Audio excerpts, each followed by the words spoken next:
capacidad del agua o la capacidad calorífica de los gases en función de la temperatura. Y es que hay tablas llenas de números solamente para indicar estas propiedades. Y nosotros también podríamos indicar que a la estimación de valores entre puntos discretos y conocidos se lo suele llamar interpolación, lo cual es una práctica bastante común en ingeniería.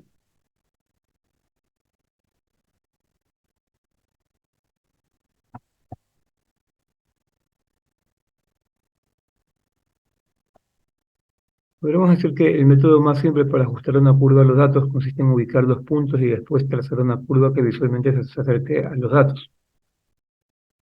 Esta opción es válida cuando se requiere una estimación rápida, ya que los resultados dependen del punto de vista subjetivo de la persona que dibuja la curva. Aquí se muestran unas figuras en la derecha, donde tenemos los mismos puntos en las mismas ubicaciones en las tres gráficas, en cada una de las gráficas, y estamos observando tres trazados distintos. Vamos a asumir que a partir del mismo conjunto de datos, tres ingenieros trazaron cada uno la curva que ellos creían más conveniente. Podremos notar que el primer ingeniero no intentó unir dos puntos, sino más bien caracterizar la tendencia general ascendente de los datos con una línea recta. El segundo, podríamos decir que usó segmentos de línea recta o interpolación lineal para unir los puntos. En sí, hacer esto es una práctica común en la ingeniería, o sea, me refiero a la interpolación lineal. Si los valores se encuentran cercanos a ser lineales o están cercanamente espaciados, tal aproximación ofrece estimaciones que son adecuadas en muchos cálculos de ingeniería. Sin embargo, si la relación es altamente curvilínea o los datos están muy espaciados, es posible introducir errores mediante esta interpolación lineal. Y en la última gráfica, podremos decir que el tercer ingeniero utiliza curvas suaves para tratar de capturar el segmento sugerido por los datos. Eso mismo podemos colocar una gráfica más con los mismos puntos en las mismas ubicaciones y preguntarle a otro ingeniero que me grafique la curva que él considera más conveniente. Y cada uno podría terminar realizando su propio ajuste. Sin embargo, nuestra meta es desarrollar métodos sistemáticos y objetivos con el propósito de obtener las curvas.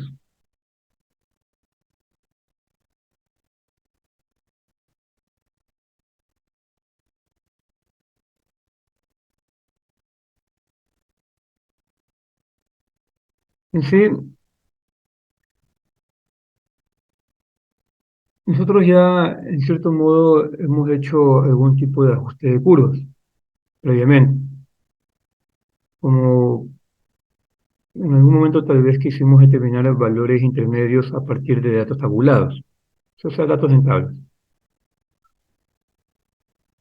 Por ejemplo, nos pedían que encontremos cuánto es el valor para un valor específico de la función, dada una función univariable.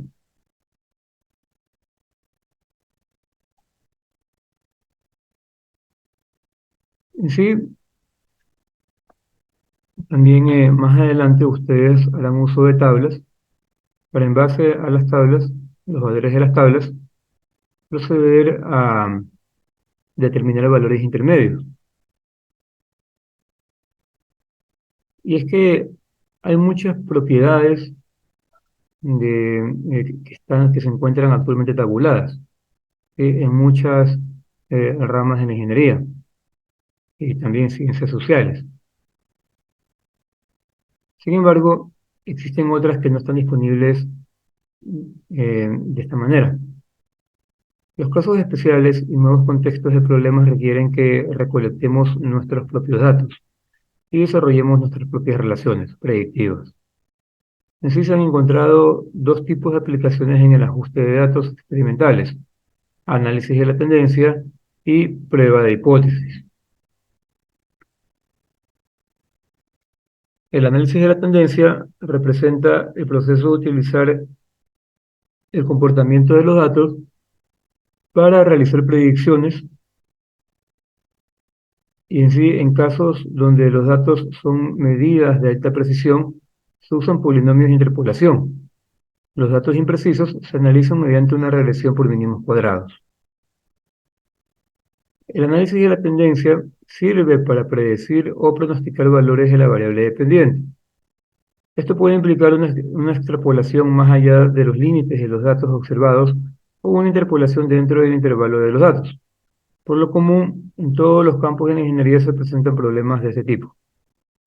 Una segunda aplicación del ajuste de curvas experimental en ingeniería es lo que se denomina prueba de hipótesis. En este caso, un modelo matemático existente se compara con los datos obtenidos. Y en sí, si se conocen los coeficientes del modelo, será necesario determinar los valores que mejor se ajusten a los datos observados. Por otro lado, si ya se dispone de la estimación de los coeficientes del modelo, sería conveniente comparar los valores predichos del modelo con los observados para probar qué tan adecuado es el modelo. Con frecuencia, se comparan modelos alternativos y se elige el mejor considerando las observaciones hechas en forma empírica. Y es que, además de las aplicaciones que acabé de indicar, el ajuste de curvas es importante para implementar otros métodos numéricos, como la integración y la solución aproximada de ecuaciones diferenciales.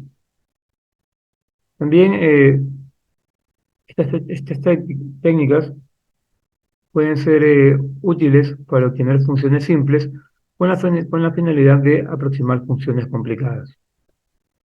Entonces,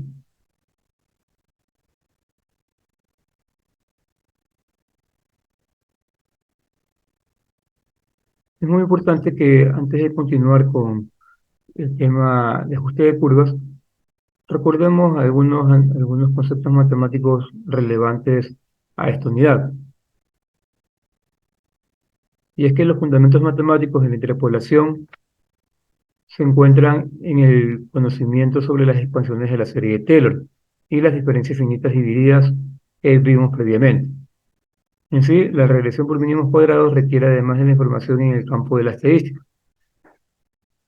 Y hay que conocer conceptos de media, decisión estándar, suma del cuadrado de los residuales, distribución normal e intervalos de confianza.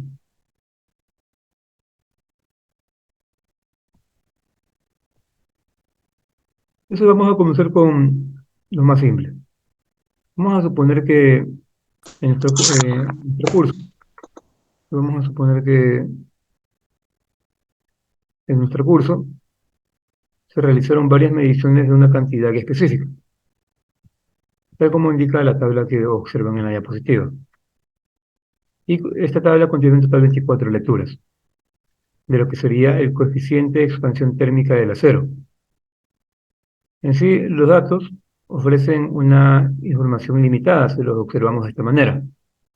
O sea que los valores tienen, o sea, podríamos indicar, o sea, a simple vista, los valores tienen un mínimo de 6.395, que es este valor que tenemos acá, y un máximo de 6.775, que es el valor que tenemos acá.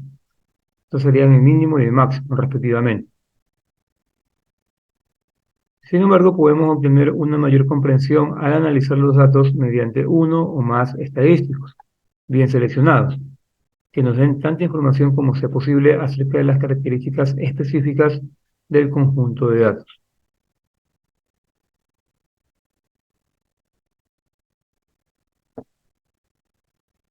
Estos estadísticos descriptivos se seleccionan para representar la posición del centro de la distribución de los datos y el grado de la dispersión de los datos. En sí, el estadístico de posición más común es la media aritmética. La medida aritmética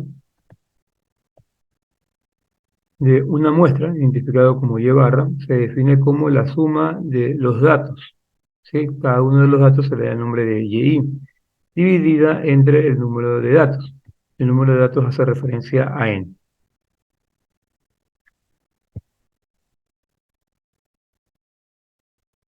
Y se representa con la siguiente fórmula.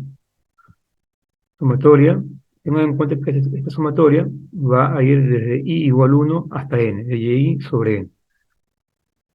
También podemos indicar cómo calcular la medida de la dispersión, que es la más común para una muestra. Esta vendría a ser la desviación estándar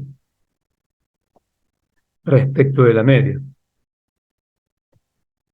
donde ST es la suma total de los cuadrados de las diferencias entre los datos y la media. Dejen colocarlas aquí, aquí está el valor de ST.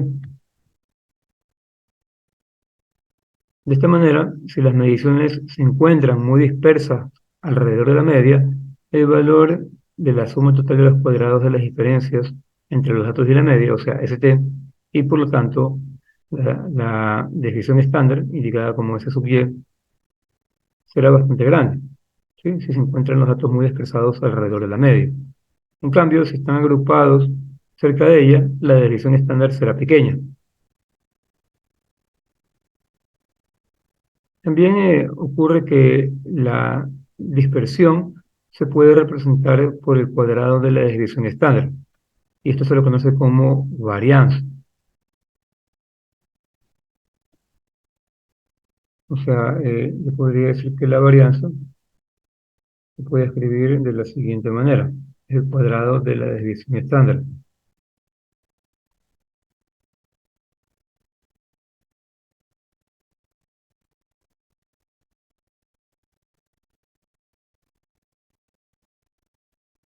Esta es una fórmula para calcular la varianza. Aquí en el denominador tenemos que es n menos 1. La cantidad que n menos 1 se conoce como los grados de libertad, y por lo tanto se dice que ST, o sea, la suma total de los cuadrados de las diferencias entre los datos y la media, y la desviación estándar, consideran n-1 grados de libertad. Y en sí esta nomenclatura se obtiene del hecho de que la suma de las cantidades sobre las cuales se basa lo que vendría a ser ST es cero. Y por lo tanto, si se conoce la media y se especifican los valores de n-1, el valor restante queda determinado. De este modo, solo n-1 de los valores se dice que se determinan libremente, donde n, recuerden muy bien, representa la cantidad de datos. O sea, de todos los datos, solamente uno no se determinaría libremente. Otra justificación para dividir entre n-1 es el hecho de que no tiene sentido hablar de la dispersión de un solo dato. ¿Cuál sería el sentido de hablar de un solo dato disperso? O sea, sería un solo dato disperso con respecto a quién. Así que no tiene lógica hablar de la dispersión de un solo dato. También, cuando n es igual a 1, ocurre que la desviación estándar y la varianza dan un resultado sin sentido, que sería infinito. Ya que si aquí reemplazamos n-1, me quedaría 0 y algo dividido por 0 es infinito. Aquí también se muestra otra fórmula que resulta más conveniente para calcular lo que sería la desviación estándar y también la varianza.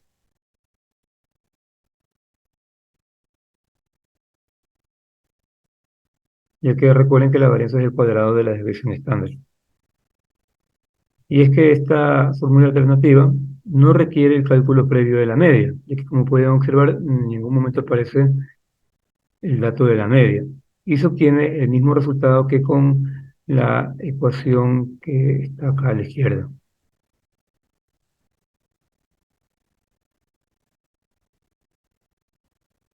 También existe un estadístico, o sea, un parámetro estadístico que tiene utilidad para cuantificar la dispersión de los datos, y este es el coeficiente de variación, indicado como CD. Este estadístico es el cociente de la desviación estándar entre la media, tal como pueden apreciar en la fórmula. De esta manera proporciona una medición normalizada de la dispersión y con frecuencia se multiplica por 100 para expresarlo como porcentaje. Hay que tener en cuenta que el coeficiente de variación tiene un carácter similar al del error relativo porcentual que hemos analizado previamente. O sea, es la razón de una medición del error, ¿sí? O sea, desviación estándar, SY, respecto a un estimado del valor verdadero, que sería la media.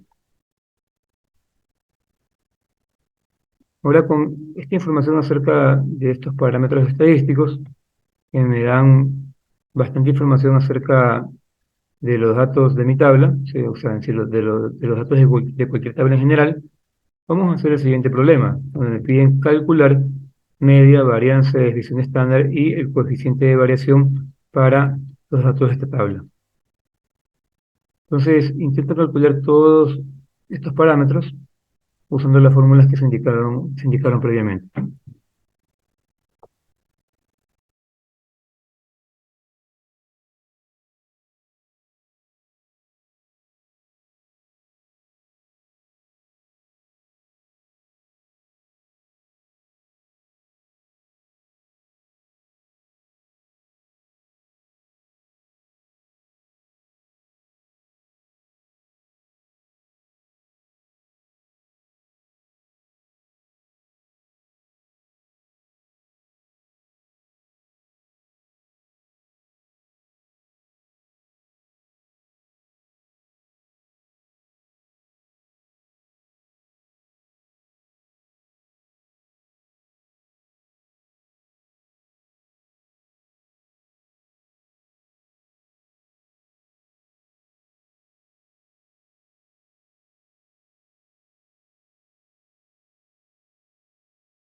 Bueno, entonces vamos con la solución del problema. Aquí, como me dicen, hay que calcular la media. Entonces, para calcular la media, simplemente tenemos que proceder a sumar cada uno de los datos. ¿Sí? Son uno 2 3 4 13, son 24 datos. Procedemos a sumar todos los datos. Podríamos asignarle un nombre a cada uno de los datos, por ejemplo, Y1, Y2, Y3, Y4, Y5, Y6, y así hasta llegar a Y24.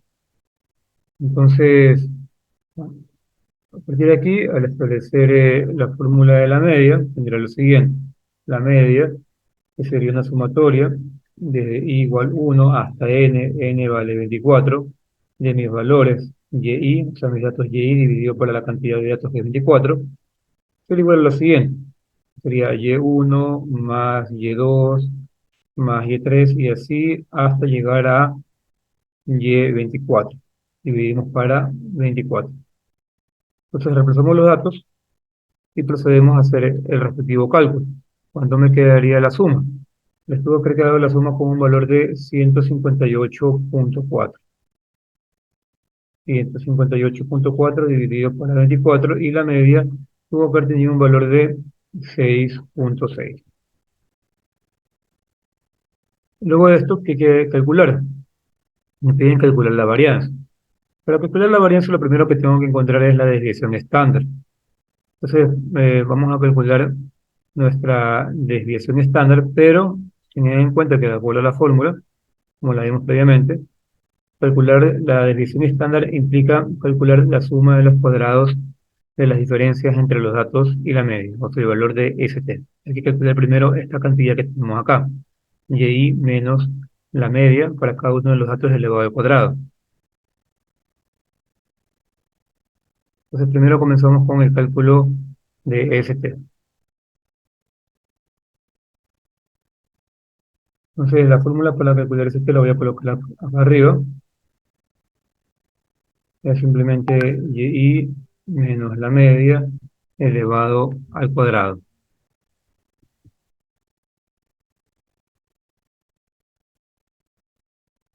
Esto aquí necesito colocar el símbolo de sumatoria. La sumatoria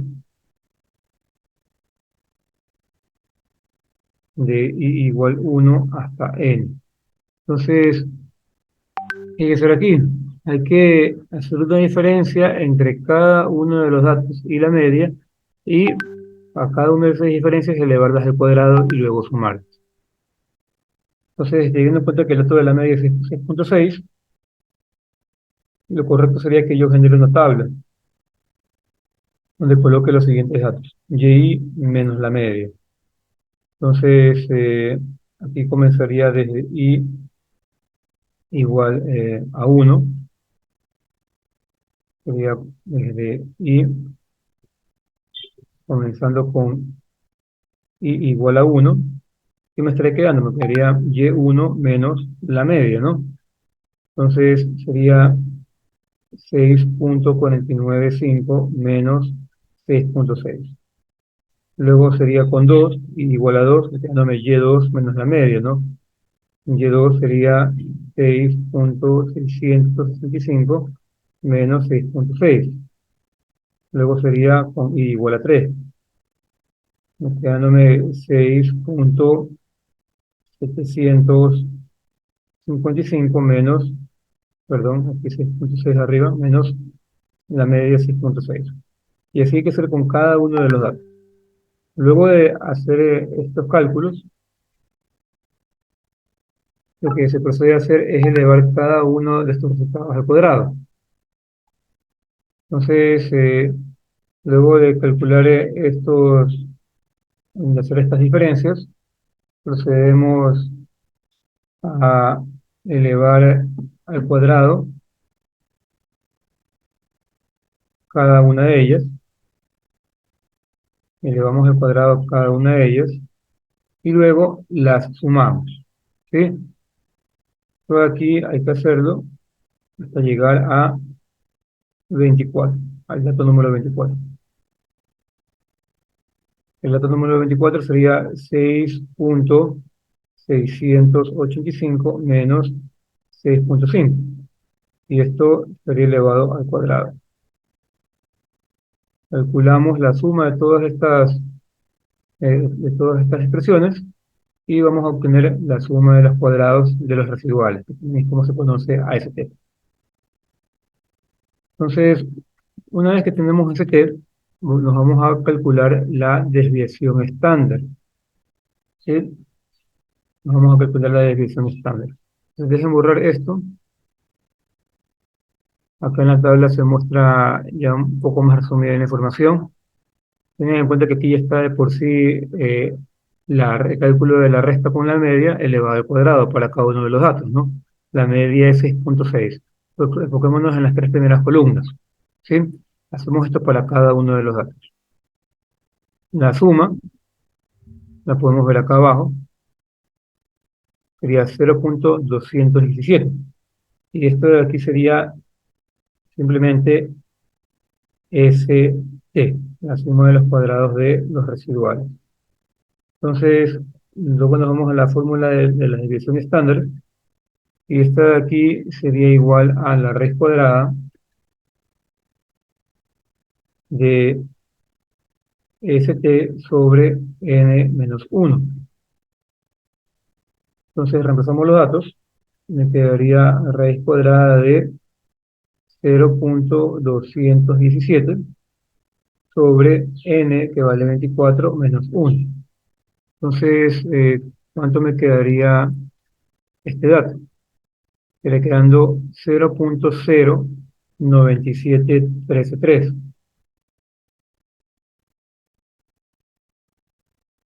Y esta de aquí sería la desviación estándar.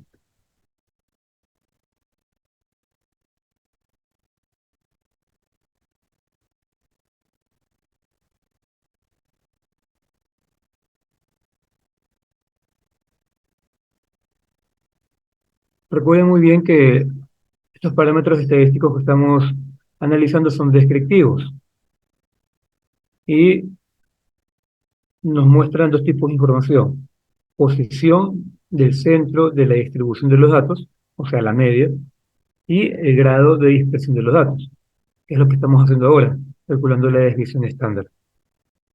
Luego de esto, ¿qué procedemos a realizar? Calculamos la varianza. La varianza no es nada más que la desviación estándar elevado al cuadrado. Así que si elevamos al cuadrado 0.0973, obtendré la varianza. En este caso sería igual a 0.009435. Y por último, lo que debería calcular es el coeficiente de variación. De acuerdo a la fórmula, el coeficiente de variación es igual a lo siguiente.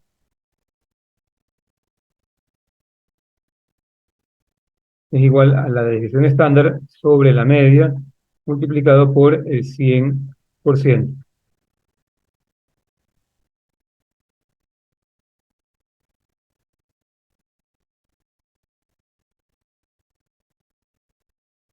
¿Qué reemplazamos?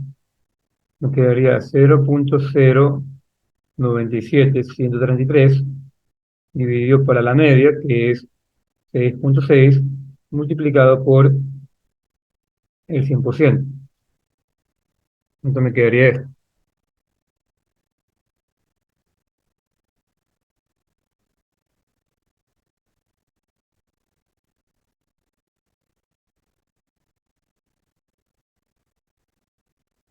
Me quedaría un resultado de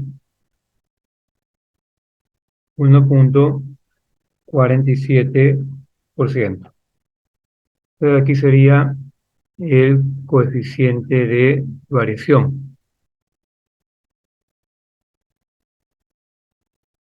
Que recuerden, es simplemente una manera de de medir de manera normalizada la expresión de los datos, o sea, la desviación estándar.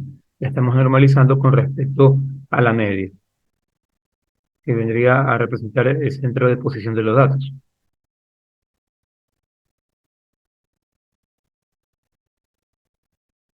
El resto de los datos que vemos aquí en las otras columnas son datos relevantes, pero no nos pidieron calcular, donde pueden apreciar que se está eh, indicando la frecuencia de los datos, ¿sí?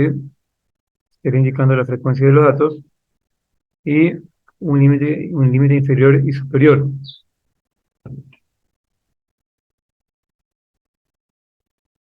Ahora continuamos con lo siguiente. Otra información importante vendría a ser la distribución normal. En sí es una característica bastante útil en el análisis de, de datos, que nos permite entender de una mejor manera la distribución de los datos. En sí, analizar cómo se distribuyen los datos alrededor de la media. Y es que la distribución normal se suele analizar mejor utilizando un histograma, que nos proporciona decir, una representación visual simple de la distribución, tal como se observa en la figura de la derecha. En sí, este histograma es usado para ilustrar la distribución de datos. Y en sí, a medida que el número de datos aumenta, el histograma se aproximará a una curva suave. Cuando la curva tiene forma de campana, o sea, como la que estamos observando, se llama distribución normal. Y es que un histograma simplemente proporciona una representación visual de la distribución. En sí, se construye al ordenar las mediciones en intervalos, tal como se indicaba en la tabla anterior. Las unidades de medición se grafican en las abscisas, ¿sí? Tal como vemos acá. Aquí tenemos las unidades de medición, o sea, en el eje X. Y la frecuencia de ocurrencia de cada intervalo en las ordenadas, o sea, el eje Y. De acuerdo al problema, 5 de las mediciones se encuentran entre 6,60 unidades y 6,64 unidades. Esto también lo podemos observar viendo la tabla, ¿sí? Aquí justamente vemos que la mayor frecuencia es de 5 y ocurre con estos datos. En sí, el histograma nos indica que la mayoría de los datos se agrupan cerca del valor de la media, que sería 6,6. En sí, si tenemos un conjunto muy grande de datos, el histograma se puede aproximar mediante una curva suave. La curva simétrica en forma de campana, que podemos observar en la figura, es una de estas formas características, o sea, es la distribución normal. Y es que dadas suficientes mediciones, en este caso particular el histograma se aproximará a la distribución normal. En sí, los conceptos de media, desviación estándar y suma del cuadrado de los residuales, o sea, ST, y distribución normal tienen una gran importancia en la práctica de la ingeniería. Un ejemplo muy simple es su uso para cuantificar la confianza que se puede tener en una medición en particular. Si una cantidad está normalizada, está normalmente distribuida, el intervalo indicado por la media menos la desviación estándar y la media más la desviación estándar debería abarcar en forma aproximada el 68% de las mediciones. De manera similar, el intervalo limitado por la media menos dos veces la desviación estándar y la media más dos veces la desviación estándar abarcaría el 95% de los datos.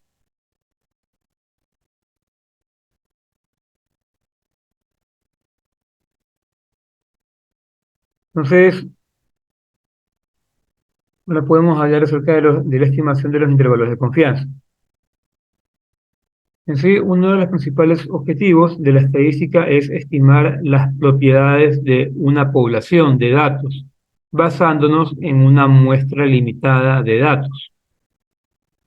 En sí, podemos decir que es imposible medir el coeficiente de expansión térmica de cada pieza producida de acero, sí, a nivel mundial. Por lo tanto, tal como se muestra en las tablas, en sí es posible realizar un número de mediciones de manera aleatoria y con base en la muestra intentar caracterizar las propiedades de toda la población. Y en sí hacer esto implica que se estarían infiriendo propiedades de la población desconocida a partir de una muestra limitada. El procedimiento se denomina inferencia estadística. Y es que, ya que los resultados a menudo se reportan como estimaciones de los parámetros de la población, el proceso también se conoce como estimación. Ya sabemos cómo estimar la tendencia central, o sea, calcular la media, y la dispersión, o sea, calcular la desviación estándar y obviamente la varianza de la muestra. Ahora vamos a describir de manera breve cómo realizar aseveraciones probabilísticas respecto de la calidad de las estimaciones. En sí, se analizará cómo definir un intervalo de confianza alrededor de un estimado de la media.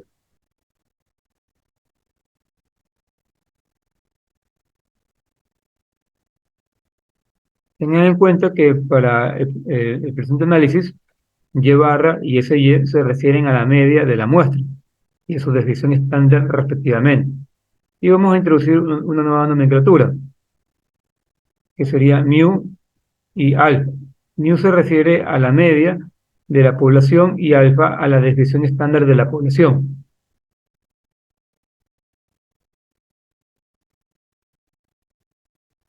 Cabe recalcar que también a Y barra y SY se las conoce como la media y desviación estándar estimadas, mientras que mu y alfa se les suele referir como la media y desviación estándar verdaderas.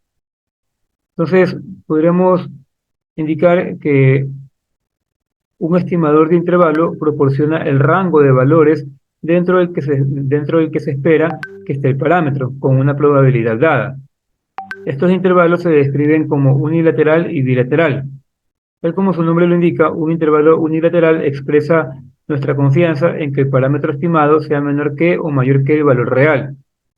Y el intervalo bilateral tiene que ver con la proposición más general en que la estimación concuerda con la verdad, sin considerar el signo de la discrepancia. Como el intervalo bilateral es más general, vamos a analizar esta situación. En sí, un intervalo literal se describe con la siguiente relación, esta expresión que vemos acá abajo, que se lee probabilidad de que la media real de y mu esté dentro de los límites que irían desde L hasta U, L y U serían los límites, viene a ser simplemente 1 menos alfa. La cantidad alfa se conoce como el nivel de significancia. De esta manera, el problema de definir un intervalo de confianza se reduce a estimar básicamente L y U, o sea, los límites. Y es que, aunque no es absolutamente necesario, es costumbre visualizar el intervalo bilateral con la probabilidad alfa, distribuida de manera uniforme. O sea, alfa medios, que la mitad de alfa, en cada cola de la distribución, tal como se observa en la figura de la derecha.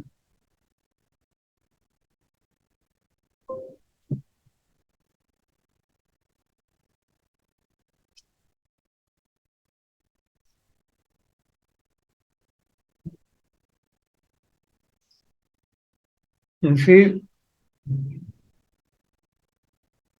tal como podemos observar en la figura de la derecha, tenemos un intervalo de confianza bilateral. Y la escala de la abscisa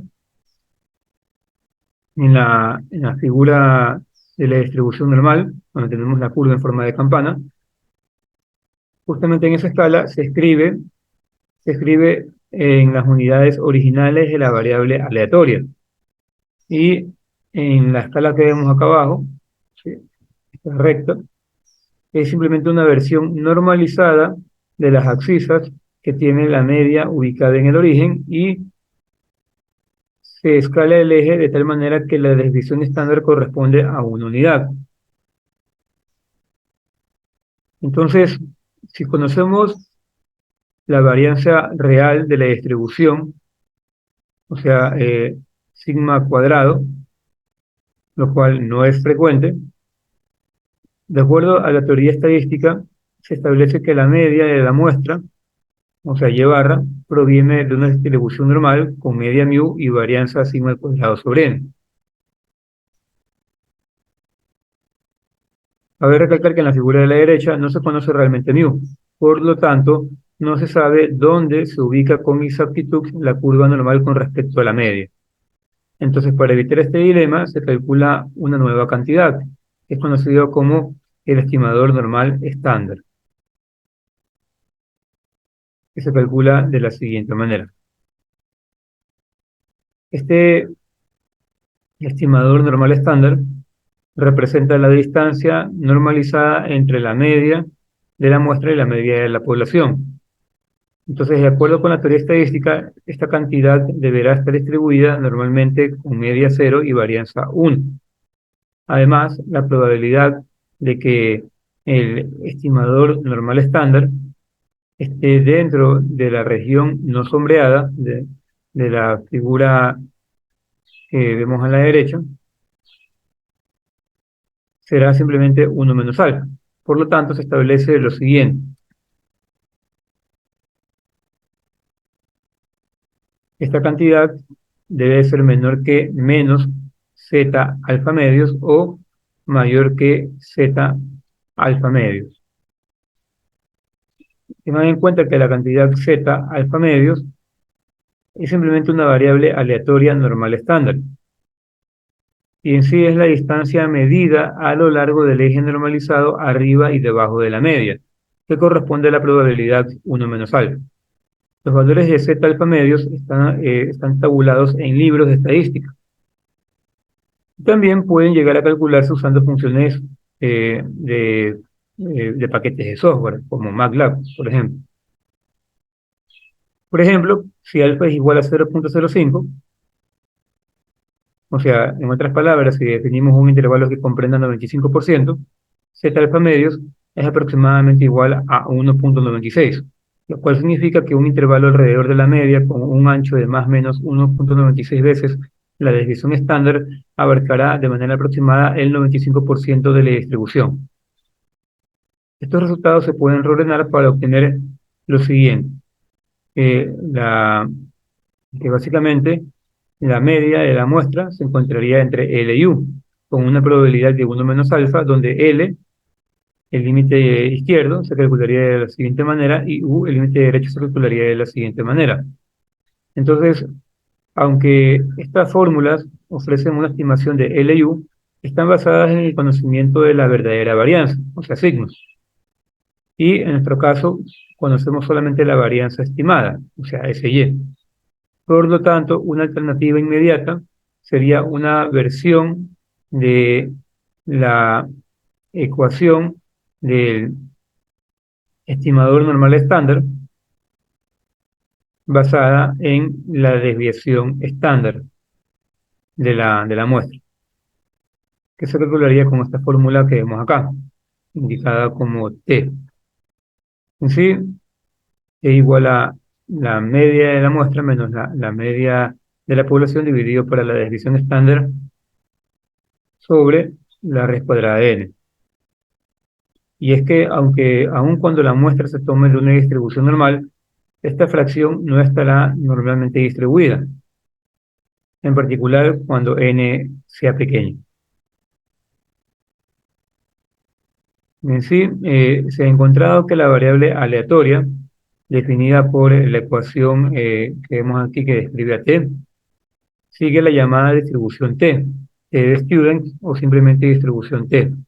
Y por este caso, los valores de L y U se calculan con las siguientes fórmulas, donde T alfa de alfa medios, n menos 1 es la variable aleatoria estándar de la distribución T para una probabilidad de alfa medios.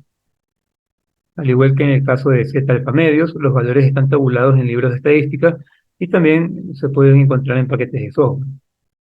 Por ejemplo, si alfa es igual a 0,05 y n es igual a 20, t alfa medios con n-1 sería igual a 2,086. Cabe recalcar que la distribución t puede entenderse como una modificación de la distribución normal que toma en cuenta el hecho de que se tiene una estimación imperfecta de la desviación estándar, y es que cuando n es pequeña, tiende a ser más plana que la normal,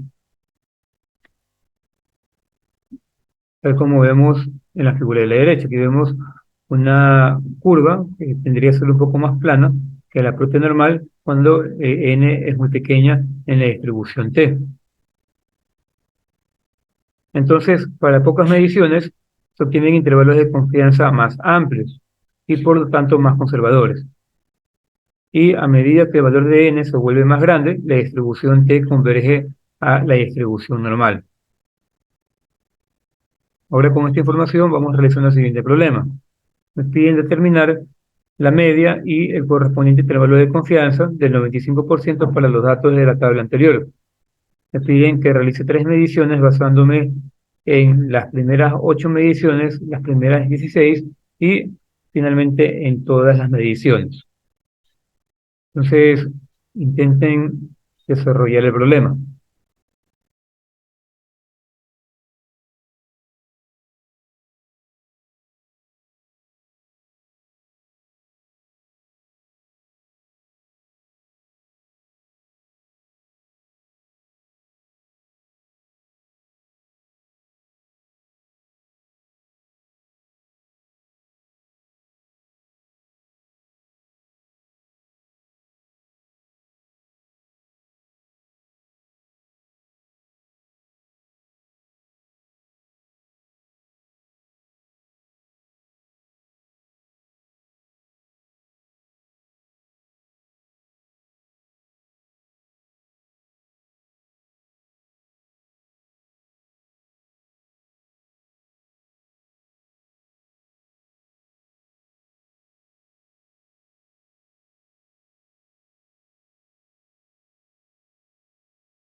A ver, entonces vamos con el desarrollo del literal A.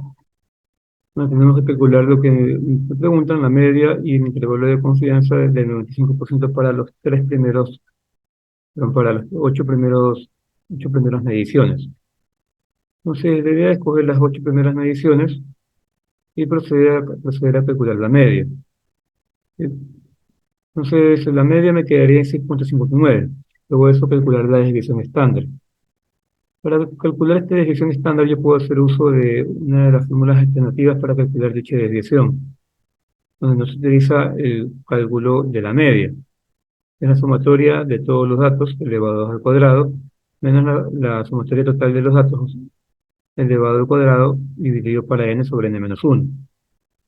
Y esa sería la fórmula que se utilizaría junto con la fórmula de la media convencional. En sí, en conclusión, los datos que tendremos serían los siguientes. Para 8 datos, la media sería 6,59, la desviación estándar 0,0899221, y para calcular este valor t, lo que se hace es dirigirnos a las tablas. Y sería t, el subíndice sería alfa medio, n-1. Yo quiero que del intervalo de confianza sea del 95%. Entonces, aquí tendría que alfa va a ser igual a 0,05, que sería lo que me falta para llegar al 100%. 0,05 dividido para 2, n-1. En este caso sería 8 menos 1. O sea, el valor de t para 8 mediciones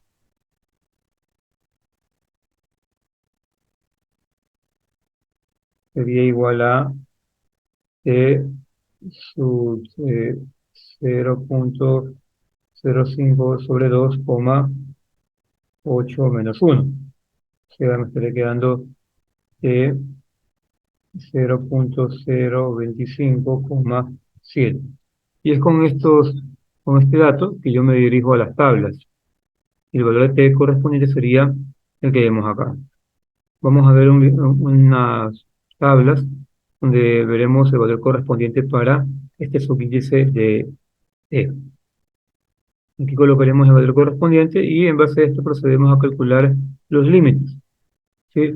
Donde estos límites, indicados como L y U, se calculan con estas fórmulas,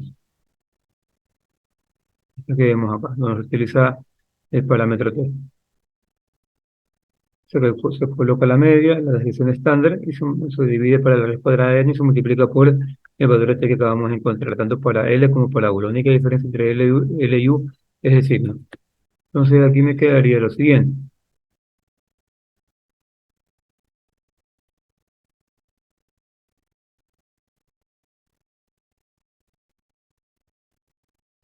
Entonces, aquí quedaré definido el intervalo y básicamente para el primer análisis, yo podría decir que la media de la población indicada como mu se puede encontrar o sea, se encontraría entre 6,6652 y 6,5148, haciendo referencia a los valores de L y U que acabé de encontrar.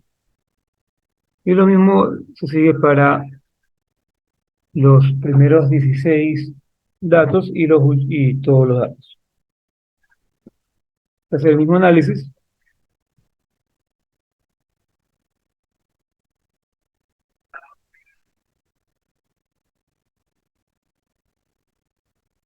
y podemos indicar que, de acuerdo a los datos que estamos colocando, el, el resultado esperado eh, de que el intervalo de confianza se vuelve más pequeño conforme n aumenta, ¿sí? Entonces, debido a que el valor de n va aumentando, el intervalo de confianza se va reduciendo. Aquí para garantizar que la dispersión de los datos no sea tan grande, a diferencia de lo que ocurre con n igual a 8. Vemos que hay pocas mediciones y la dispersión de los datos, o sea, el rango de datos donde se encontraría la media de la población, es bastante amplio comparado cuando n es igual a 24 datos. Entonces, cuanto más mediciones tomemos, nuestra estimación del valor verdadero será más refinado. Y es que lo que vamos a hacer es un simple ejemplo de cómo se emplea la estadística para tomar decisiones respecto de datos inciertos. Y estos conceptos también serán de relevancia en nuestro análisis de los modelos de regresión.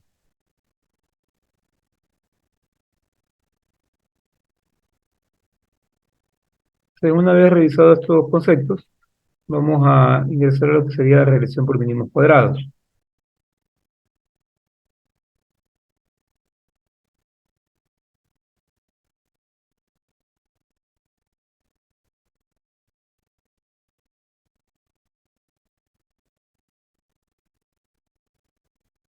Y sí, cuando los datos tienen errores importantes, la interpolación polinomial, o sea, por interpolación nos referimos a que queremos que la curva toque cada uno de los datos, cada uno de los puntos. Entonces, cuando los datos tienen errores importantes, la interpolación polinomial es inapropiada. ¿Sí? Se denomina interpolación polinomial porque mediante el uso de un polinomio queremos que ese polinomio toque cada uno de los puntos. ¿Ya? Entonces, si utilizamos la interpolación polinomial, esto resulta inapropiado y puede dar resultados poco satisfactorios cuando se utiliza para predecir valores intermedios. Entonces, con frecuencia, los datos experimentales son de este tipo. Por ejemplo, aquí se muestra una figura en la derecha. Entonces, tenemos una secuencia A, B y C. La primera, la primera figura muestra 7 datos obtenidos experimentalmente que presentan una variabilidad significativa. Si hacemos una inspección visual de esos datos, se sugiere una posible relación entre Y y X. O sea que la tendencia general indica que valores altos de Y están asociados con valores altos de X, que tal como podemos apreciar en la figura, ¿no? Valores altos de Y, valores altos de X, y así sucesivamente. Ahora, si un polinomio de interpolación de sexto grado se ajusta a estos datos, tendríamos la curva que vemos en la figura de en medio, una curva que pasa por cada uno de los datos, sí, cada uno de los puntos. Sin embargo, debido a la variabilidad en los datos, la curva oscila mucho en el intervalo entre los puntos.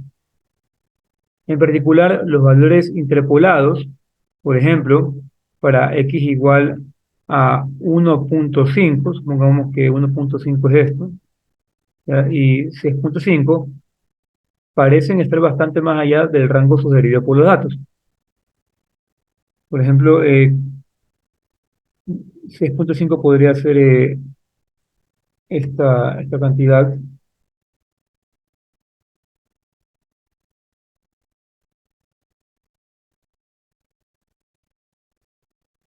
y 1.5 podría ser esta cantidad. Y podemos apreciar que estos valores, al interpolarlos con la curva que acabé de encontrar, no siguen la tendencia general de los datos. Establece una relación de crecimiento directo entre X y Y. O sea que si X crece, Y también crece. Es más, se va a esta tendencia. Entonces, podríamos concluir que un, eh, una interpolación polinomial no resultaría en lo más adecuado, ya que como podemos observar, la tendencia no es la que establecen los datos acá en la figura A. Podemos apreciar de que inclusive cuando X es igual a, digamos, 1.5, esto me da un mayor valor que cuando X es, digamos, igual a 2.5. Podemos apreciar que cuando X es igual a 1.5, el valor interpolado en el polinomio va a ser mucho mayor que en 2.5, y lo cual no tiene mucha lógica debido a la tendencia general de los datos. Entonces, una estrategia más apropiada en estos casos consiste en obtener una función de aproximación que se ajusta a la forma o a la tendencia general de los datos, sin coincidir necesariamente en todos los puntos. Y esto se muestra en la figura de abajo. La figura ilustra cómo se utiliza una línea recta para caracterizar de manera general la tendencia de los datos sin pasar a través de algún punto en particular. Una manera de determinar la línea de esta figura es inspeccionar en forma visual los datos graficados y después trazar una mejor línea a través de los puntos. Aunque estos procedimientos a ojo apelan al sentido común y son válidos para cálculos superficiales, resultan deficientes por ser arbitrarios. O sea, a menos que los puntos definan una línea recta perfecta, donde ya la interpolación resultaría apropiada, diferentes analistas dibujarían líneas distintas, tal como ocurrió en el ejemplo que les coloqué al inicio. Entonces, para dejar a un lado dicha subjetividad, se debe encontrar algún criterio para establecer una base para el ajuste. Una forma de hacerlo es obtener una curva que minimice la discrepancia entre los puntos de la curva. En sí, la técnica para lograr este objetivo se llama regresión por mínimos cuadrados. Y comenzaremos con lo que sería la regresión lineal, que es el ejemplo más simple de una aproximación por mínimos cuadrados, que consiste en simplemente ajustar una línea recta a un conjunto de observaciones definidas por distintos puntos. Por eso se llama lineal, porque vamos a utilizar solamente una línea recta. Pudiéramos definir que la expresión matemática que define esta línea recta es la siguiente: y igual a A0 más A1X, y añadimos E, donde E hace referencia al error o diferencia entre el modelo y las observaciones. En sí, el error lo podemos despejar y calcularlo de la siguiente manera.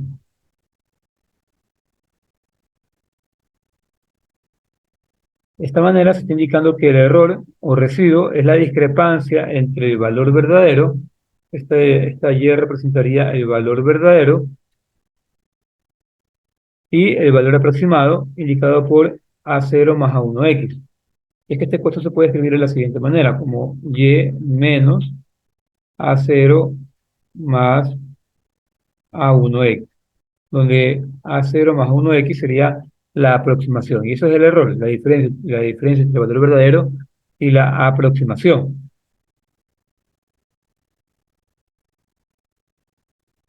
Tengan en cuenta que los valores de A0 y A1 son coeficientes que representan la intersección con el eje Y la pendiente, respectivamente.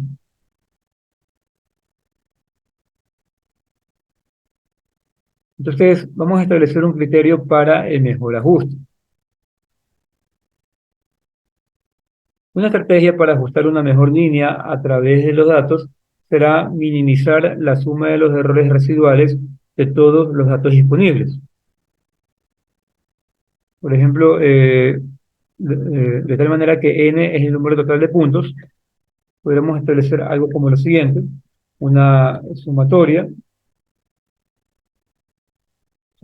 desde i igual 1 hasta n del error en cada uno de los valores, lo cual resultaría en una sumatoria desde i igual 1 hasta n de el valor verdadero, y menos a0 más a1x, perdón, a0 más a1xi.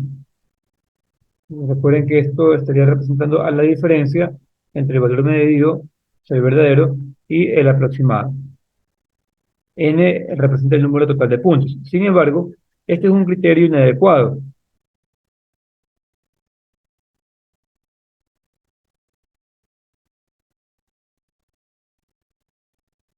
Y es que cualquier línea recta que pase a través del punto medio da como resultado un valor mínimo, debido a que los errores se cancelan. Por lo tanto, no resulta en el mejor criterio a aplicar para minimizar la suma de los errores de los residuales. de todos los datos disponibles. Otro criterio lógico sería minimizar la suma de los valores absolutos de las diferencias. Sin embargo, también resulta un criterio inadecuado.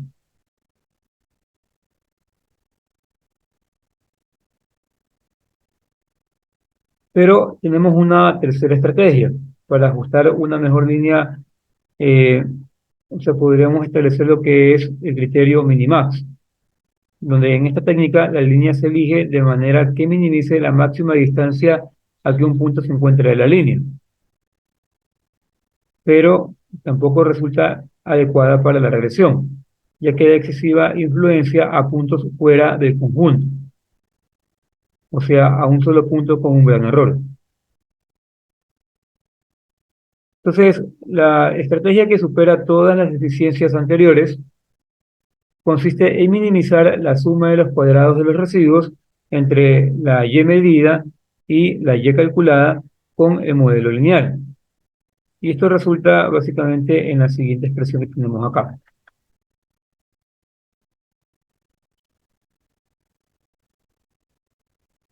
donde este criterio tiene varias ventajas, entre ellas el hecho de que se obtiene una línea única para cierto conjunto de datos.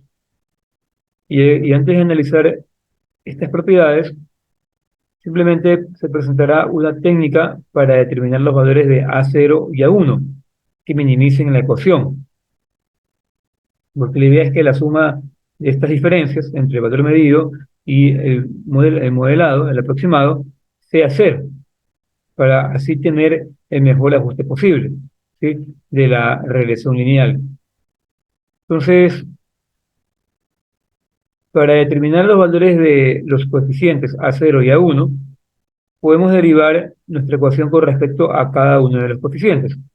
Aquí se plantea la derivada parcial de esta ecuación SR con respecto a A0, quedándome lo siguiente. Tengan en cuenta que aquí tenemos que esta expresión se encuentra elevada al cuadrado, así que me quedaría simplemente A0 y esto multiplicado por la derivada de A0 que sería -2.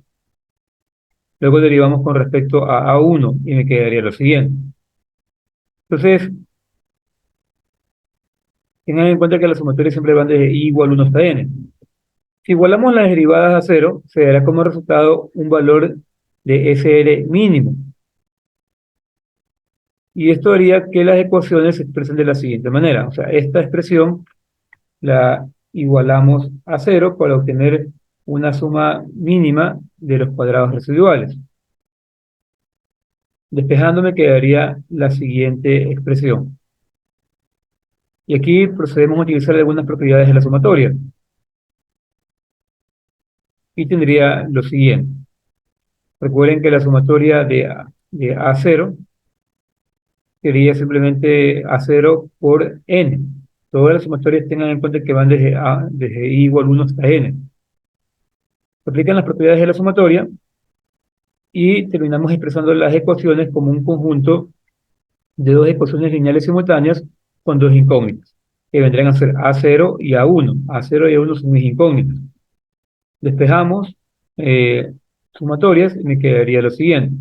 Tengan en cuenta, A0 y A1 son mis incógnitas, el resto son valores conocidos.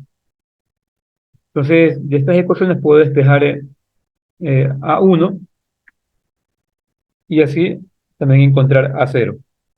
Cabe recalcar estas ecuaciones que vemos al principio se llaman ecuaciones normales. Y es que para poder obtener estos resultados debo obtener una tabla que me indique los valores de X y de Y. Entonces, de esta manera encontraremos los coeficientes A0 y A1 que me darían la suma mínima de los cuadrados de los residuales.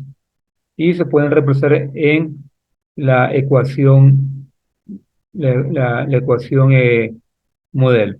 ¿Sí? O sea, la ecuación que sería y igual a A0 más A1X, que representaría de manera lineal la mejor tendencia de los datos. Entonces, con esta información vamos haciendo el siguiente problema. Me dicen que ajusto una línea recta los valores X y Y en las dos primeras columnas de la tabla.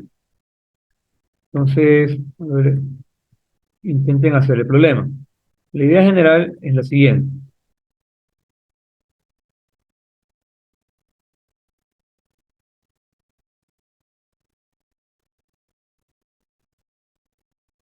La idea consiste en que ustedes se les dan simplemente los valores X y Y de la tabla.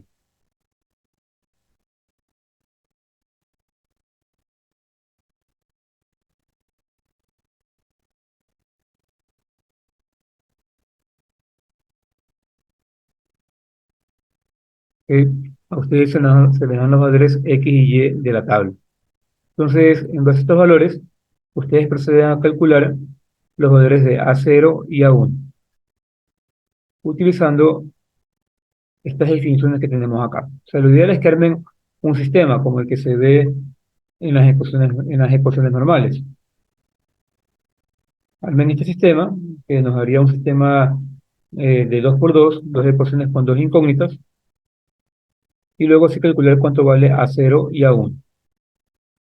Entonces intenten hacer este análisis para encontrar cuál sería la ecuación que mejor se ajusta a los datos.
Bueno, entonces vamos con el desarrollo del problema.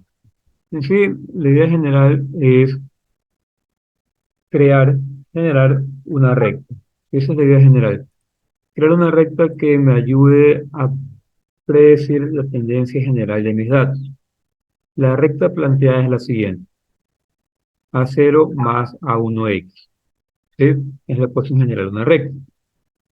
Entonces, la intención es encontrar una manera de indicar cuáles son los valores correctos de esos coeficientes, A0 y A1.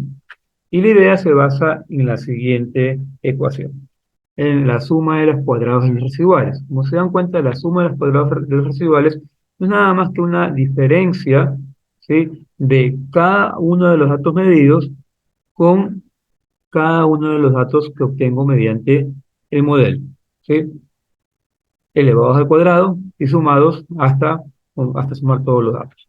Entonces, siempre y cuando esta diferencia sea mínima, voy a garantizar de que la recta anterior sea lo más exacta posible a la tendencia general de los datos.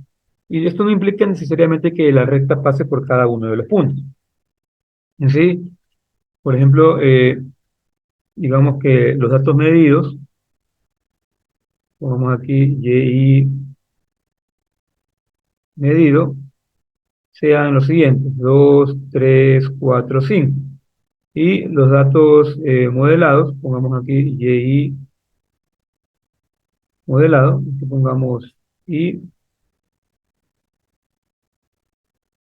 aquí tenemos Y igual a 1, 2, 3 y 4. Los datos modelados son, por ejemplo, 1.98, 3.01, 3.99 y 5.02. Entonces, si nosotros procedemos a utilizar estos datos en esta fórmula, podemos apreciar de que el resultado va a ser una cantidad muy pequeña, porque si se dan cuenta, la resta entre cada una de estas cantidades, y además elevándolas al cuadrado, al momento de sumarlas, me va a dar unos valores muy pequeños. Y eso es lo que queremos, que esta suma de los cuadrados de los residuales, que implica esta diferencia elevado al cuadrado para cada uno de los datos, sea lo más pequeño posible.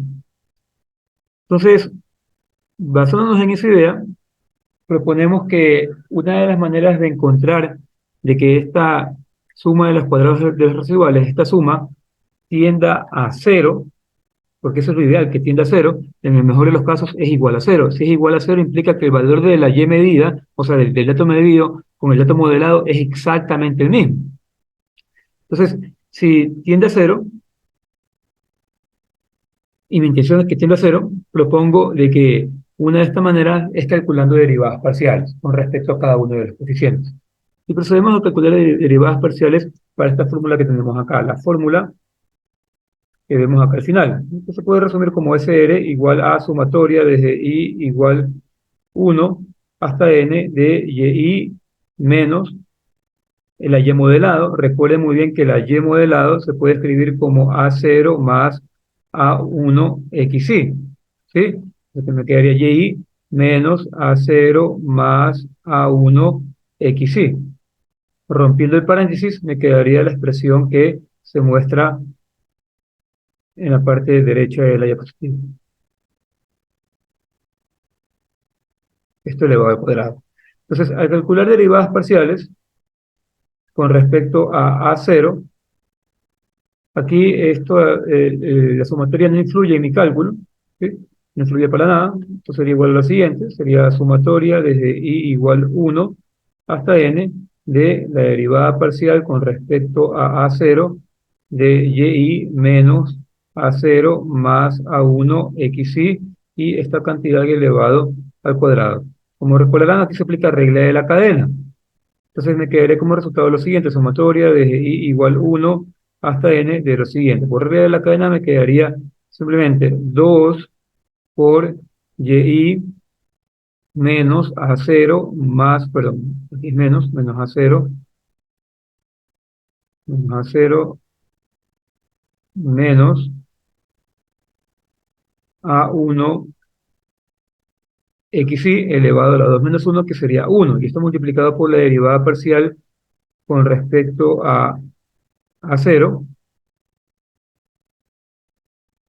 con respecto a cero, ¿de quién? De lo que se encuentra entre paréntesis, o sea, y menos a cero, vamos a hacer esto un poco más a la izquierda, menos a cero menos a uno por xy. Finalmente me quedaría lo siguiente, este 2 puede salir de la sumatoria y escribirse como 2 por la sumatoria de y igual 1 hasta n de y menos a cero menos a 1 xy por el resultado de la derivada parcial. Recuerden que derivamos con respecto a cero, así que el resto de las derivadas, o sea, la derivada de y con respecto a cero y de a1 xy con respecto a cero van a ser cero, porque para mí son constantes. Entonces la derivada de a0 con respecto a cero, teniendo en cuenta que está multiplicada por signo negativo, me quedaría menos 1. Entonces aquí sería como resultado menos 1 para esta derivada parcial. Y esto de aquí se resume en la siguiente expresión, que se muestra en la siguiente diapositiva, ¿no? Este signo negativo sale de la expresión y me quedaría menos 2. Entonces, la misma idea se aplica, pero ahora para derivar parcialmente la expresión con respecto a A1. Entonces, si derivamos parcialmente a A1, el resultado cambia ligeramente y cambia prácticamente al final. Entonces, aquí se muestra el resultado para lo que sería A1.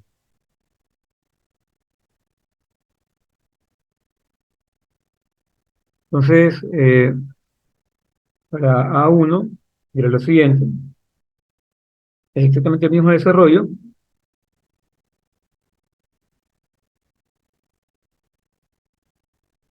y derivo primero por regla de la cadena el exponente, quedándome 2 por y menos a0 menos a1 xy elevado a la 2 menos 1, o sea, elevado a la 1. Esto de aquí multiplicado por la derivada parcial con respecto a a1 de y menos a0 menos a1 x1, pero ahora la derivamos con respecto a 1. Entonces, la derivada con respecto a y a 0 es igual a 0, y la derivada con respecto a 1, ¿cuánto me quedaría? Me quedaría xy. Para mí, xy es una constante. O sea, esto estaría multiplicando a menos xy. Y por lo tanto, mi expresión para la derivada parcial de la suma de los cuadrados de los residuales con respecto a 1 sería igual a lo siguiente. Se dan cuenta que aquí se encuentra xy y acá el signo negativo correspondiente. Entonces, de aquí, como nuestra intención es obtener la mínima, ¿sí? El mínimo valor de la suma de los cuadrados de los residuales, ¿qué es lo que hacemos? Igualamos cada una de estas derivadas parciales a cero, para así plantear que queremos obtener los valores de los coeficientes que me garanticen que esta suma de los cuadrados de los residuales es la menor posible. Entonces, se iguala a cero y se plantea las siguientes ecuaciones y se procede a despejar la expresión. ¿Sí? Si despejo la expresión, este menos 2 pasa a dividir acá al lado derecho, así que se simplifica. De ahí procedo a romper paréntesis y me quedarían las siguientes expresiones, de donde ocurre que mis incógnitas serían A0 y A1, y el resto son constantes, son valores conocidos. Entonces, de aquí, mis incógnitas sería esta expresión, todo lo que tiene a A0, ¿sí? Y A1, todo lo que esté encerrado en círculo. Esto de aquí lo podría enviar al lado izquierdo de la ecuación. En el lado derecho se quedaría sumatoria de y y sumatoria de y por xy, en la segunda ecuación. Entonces, esto haría que mi sistema se vea de la siguiente manera. Aquí este n por A0 hace referencia a una propiedad de la sumatoria. La sumatoria de A0 se puede escribir como A0 por la sumatoria de 1. Si yo saco el A0 de la sumatoria, me queda 1 dentro de la sumatoria. Recuerden que todas estas sumatorias son desde i igual 1 hasta n. No se las coloca porque y se asume que todas las sumatorias se entienden así. Y ocurre que la sumatoria de una constante es simplemente la constante multiplicado por el límite superior de la sumatoria. Y por lo tanto el resultado sería A0 por n, que es lo que vemos justamente en la ecuación anterior. Aquí tenemos este n por A0. Entonces, de aquí se arma un sistema de ecuaciones algebraicas lineales de dos ecuaciones con dos incógnitas y se plantean soluciones para A1 y A0. Entonces, con estos datos nos piden encontrar justamente cuáles son esos valores. Eso ya lo haríamos en la siguiente clase. Eh, si tienen alguna inquietud, me indican.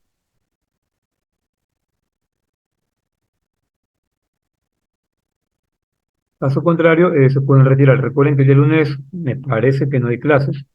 Hay que ver qué dicen las autoridades. No estoy seguro porque se supone que la interrupción de las clases es para quienes residen presenciales, porque no pueden asistir a las aulas por las votaciones. Acá las clases son virtuales. Así que yo creería que el lunes hay clases. Entonces, nos vemos en la siguiente clase. Cualquier información a través del representante del curso.